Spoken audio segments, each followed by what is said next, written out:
Assalamualaikum warahmatullahi wabarakatuh. Kami dari kelompok 10 yang beranggotakan saya sendiri, Muhammad Nur Sabani, Saya Mutiara Salsabila, dan saya Monika Nur Hidayah akan mempresentasikan tentang pasar modal, pasar uang, dan surat berharga.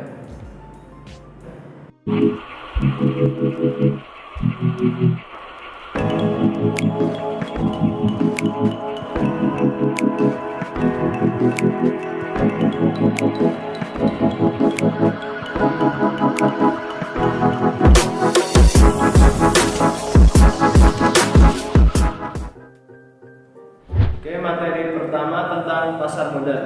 Pengertian pasar modal. Pasar modal merupakan kegiatan yang berhubungan dengan penawaran umum dan perdagangan efek. Perusahaan publik yang berkaitan dengan efek yang diterbitkannya, serta lembaga dan profesi yang berkaitan dengan efek. Terus peran pasar modal. Peran pasar modal yaitu sebagai sarana bagi perusahaan untuk mendapatkan dana dari masyarakat atau investor. Terus sebagai sarana bagi masyarakat untuk berinvestasi pada instrumen keuangan seperti saham, obligasi, dana reksadana, dan lain-lain. Terus sebagai saran untuk mengalokasikan sumber daya ekonomi secara optimal. Selanjutnya, untuk mendorong peningkatan investasi sehingga dapat meningkatkan kemakmuran rakyat suatu negara. Terus peran pasar modal untuk mendorong mengelola perusahaan secara profesional. Selanjutnya, memberikan alternatif investasi kepada masyarakat dengan potensi keuntungan dan risiko kerugian yang dapat diperhitungkan. Selanjutnya, lembaga penunjang. Fungsi lembaga penunjang antara lain turut serta mendukung beroperasinya pasar modal sehingga mempermudah baik emiten maupun investor dalam melakukan berbagai kegiatan yang berkaitan dengan pasar modal. Lembaga penunjang dalam pasar modal yaitu 1. Penjamin emisi atau underwriter. 2. Perantara perdagangan efek atau broker atau piala. 3. Perdagangan efek atau dealer. 4. Wali amanat atau truster. 5. Perusahaan surat berharga, security company. Terus 6. Kantor administrasi efek. Selanjutnya, instrumen pasar modal. Instrumen pasar modal yaitu terdiri dari 1. Saham. Saham adalah satuan nilai atau pembukuan dalam berbagai instrumen finansial yang mengacu pada bagian kepemilikan sebuah perusahaan. Kedua, yaitu obligasi. Obligasi adalah surat berharga atau sertifikat yang berisi perjanjian antara perusahaan emiten sebagai peminjam dana dengan investor sebagai pemberi dana. Terus ketiga, yaitu reksadana. Wadah dan pola pengelolaan dana atau modal bagi sekumpulan investor untuk berinvestasi dalam instrumen investasi yang tersedia di pasar modal dengan cara membeli unit penyertaan reksadana. Terus keempat, derivatif. Derivatif adalah surat berharga turunan dari saham atau obligasi. Pada umumnya, derivatif ini digunakan oleh para manajer investasi untuk melindungi nilai investasi terhadap risiko yang ditimbulkan akibat pergerakan harga saham, suku bunga, nilai tukar rupiah, dan beberapa faktor penyebab pergerakan harga di pasar modal yang lain tanpa mempengaruhi nilai produk acuan. Terus selanjutnya yaitu mekanisme pasar modal di Indonesia. Di Indonesia, proses perdagangan efek di pasar modal dilakukan dengan menggunakan fasilitas Jakarta Automatic Trading System atau JATS. Secara umum, perusahaan efek biasanya mewajibkan investor untuk menyetorkan sejumlah dana tertentu sebagai jaminan dalam proses penyelesaian transaksi. Untuk memilih instrumen yang tepat dalam pasar modal, maka investor dapat memperoleh keterangan di perusahaan efek, di beberapa surat kabar, dan pusat informasi di BEI. Jika investor punya keterbatasan baik dalam hal waktu maupun kemampuan analisis, maka perusahaan-perusahaan efek biasanya memberikan jasa profesional untuk melakukan saham atau obligasi.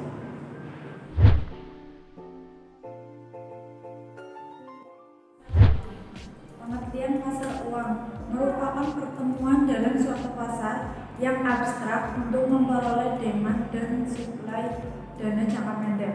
Dalam pasar uang, valuta asing diperlukan untuk membayar kegiatan ekspor impor dan utang luar negeri.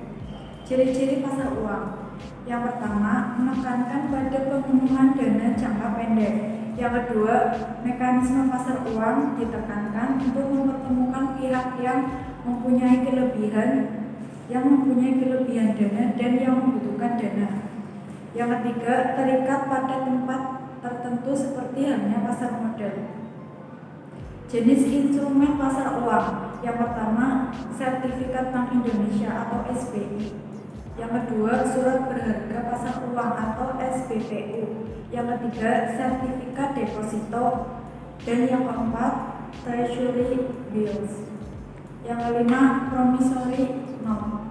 Yang keenam, commercial paper. Yang ketujuh, call money. Dan yang kedelapan, banker acceptance. Fungsi dan peran pasar uang. Fungsi pasar uang menurut fungsi likuiditas, yaitu berperan untuk menjembatani antara pihak yang kelebihan dana dan pihak yang kekurangan dana dalam jangka pendek. Dengan begitu, keduanya bisa mendapatkan manfaat. Yang kedua, fungsi accumulation of wealth atau investasi dan diversification of wealth. Artinya, pihak yang memiliki kelebihan dana bisa berinvestasi dengan membeli surat berharga jangka pendek yang ditawarkan sekaligus bisa menjadi portofolio investasi. Peran pasar uang: yang pertama, fasilitator dan mediator. Pasar uang bisa menjadi jembatan pertemuan para pemodal atau investor luar negeri. Para investor bisa menggunakan pasar uang sebagai salah satu cara untuk menyalurkan pinjaman jangka pendek ke perusahaan Indonesia. Yang kedua, menghimpun dana masyarakat. Pasar uang berfungsi bisa menghimpun dana dari masyarakat lokal. Transaksi ini diperdagangkan dalam bentuk surat berharga jangka pendek. Yang ketiga, sarana mendapatkan SBI. Bagi investor, kehadiran pasar uang memudahkan mereka yang sedang berinvestasi di SBI atau SBPU. Jika kamu baru mau terjun dalam investasi pasar uang di sini, kamu tidak perlu khawatir. Hasilnya SBI dan SBPU dipastikan aman oleh BI.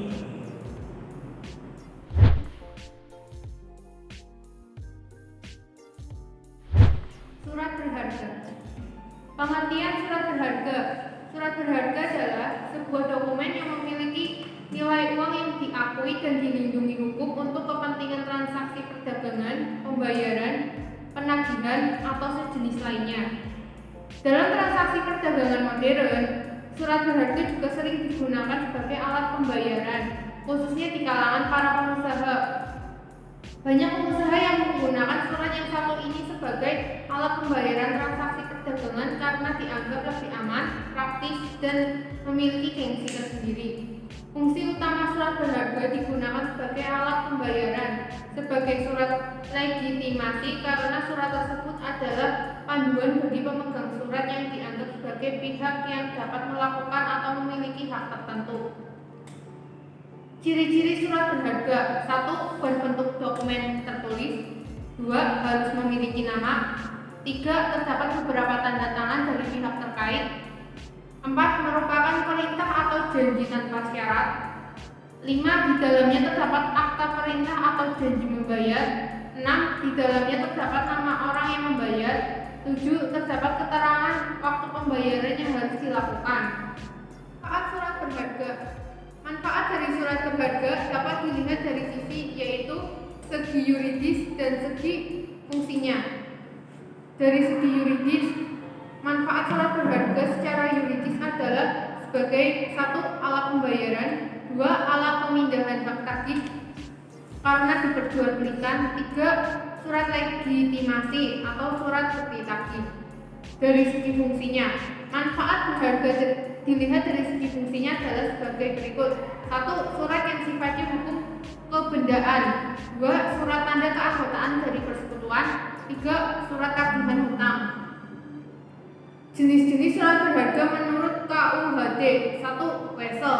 Wesel merupakan surat berharga yang memuat kata wesel di dalamnya yang diberikan tanggal dan ditandatangani di suatu tempat, di mana si penerbit memberikan perintah tanpa syarat kepada tersangkut untuk pada hari membayar sejumlah uang kepada orang atau penerima yang ditunjuk oleh penerbit atau penggantinya di suatu tempat tertentu.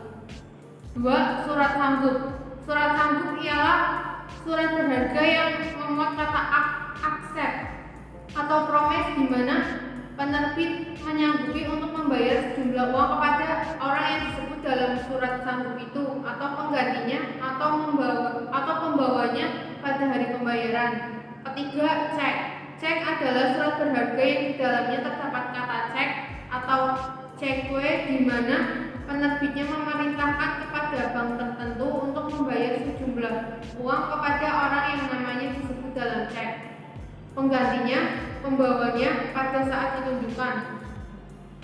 Kwitansi dan promes atas tunjuk. Kwitansi dan promes atas tunjuk adalah suatu surat yang diberikan tanggal ditandatangani oleh penerbitnya terhadap orang lain untuk suatu pembayaran sejumlah uang yang ditentukan di dalamnya kepada penunjuk atau atas tunjuk pada waktu yang diperlukan.